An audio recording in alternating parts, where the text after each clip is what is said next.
Mä oon Saara Jokieho, Jyväskylän kaupunginteatterin näyttelijä. Mulla on teatterialan koulutus Lahden ammattikorkeakoulun musiikkiteatterilinjalta, josta valmistuin 2011. Sitä ennen olen valmistunut muusikoksi. Muusikon ammattitutkinnon tehnyt Helsingin konservatoriossa pääaineenani klassinen laulu, ja sieltä valmistuin 2005. Sitten siinä välissä, näiden koulujen välissä ehdin opiskella 2 vuotta varhaisiän musiikkikasvatusta. Mä pidän mun tärkeimpänä ammatillisena saavutuksena näitä edeltäviä 10 vuotta Jyväskylän kaupunginteatterissa kiinnitettynä näyttelijänä. Mä oon saanut tehdä ihan valtavan erilaisia rooleja erilaisissa tyylilajeissa, ja se on ollut todella kiinnostavaa ja rikastuttavaa ja opettavaista. Jos musiikkiteatteria ajatellaan, niin sanoisin mulle kaikista tärkeimmiksi rooleiksi Peter Panin, jonka on tehnyt sekä omassa tuotannossa 2013 että Jyväskylän kaupunginteatterissa 2017. Suruttomien Johanna oli tärkeä, ja meidän tuotanto siitä suruttomista tosi hieno, vaikka itse sanoinkin. Ja viime kaudelta Evita, ehdottomasti. Se oli haaverooli jo vuonna 2005, ja nyt sitten 2024 sain tehdä sen. Mun arjessa on ihanaa se, että mun työ on niin valtavan monipuolista. Mulla on ollut nuorena semmoinen muutoksen kaipuu, levottomuus, ja mä sanoisin, että tämä kiinnitetyn näyttelijän arki vastaa siihen muutoksen kaipuuseen tosi hyvin. Mä oon nyt tällä kaudella vähän havahtunut siihen, miten valtavasti omalla ajalla pidän huolta mun kunnosta, niin sanotusti musikaalikunnosta, ja koen tietynlaista niin kuin epäoikeudenmukaisuutta siinä, että se ei sisälly vaikka työaikaan, tai siihen ei ole mitään systeemiä, että työnantaja kustantaisi vaikka kuntosalijäsenyyden.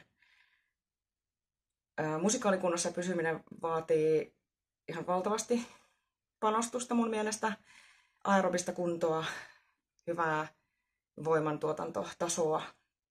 Toki on myös mun oma valinta, että mä haluan olla fyysinen näyttelijä.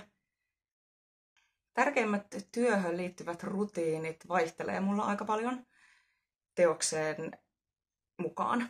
Joo, ennen musikaalia fyysinen lämmittely ja äänenlämmittely on olennaisia juttuja, ja testailu, että mikä on tämän päivän laulukunto, ja sitten mä voin niinku siihen kalibroida, että miten mä toteutan musikaaliesityksen.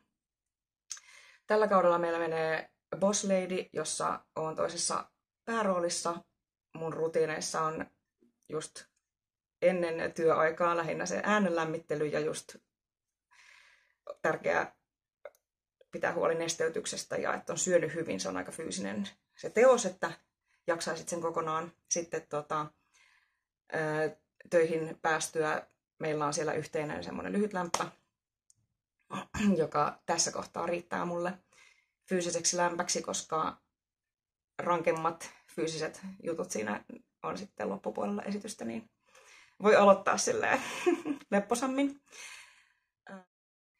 Mun mielestä suunta on ollut aika hyvä, että on paljon tekijöitä, joilla on niin kuin liikkuminen, näytteleminen, musiikillinen osaaminen, niin kuin kaikki. Että olen iloinen siitä, että on niin kuin vähentynyt se erittely just vaikka laulaviin näyttelijöihin tai näytteleviin laulajiin.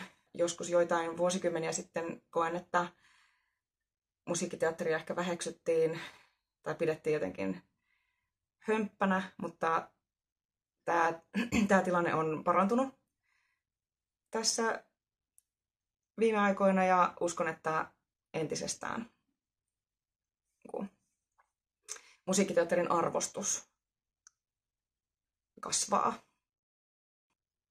Mun haave ehkä edelleen on vaan saada tehdä niinku erilaisia, niinku toisistaan poikkeavia, monipuolisia tehtäviä.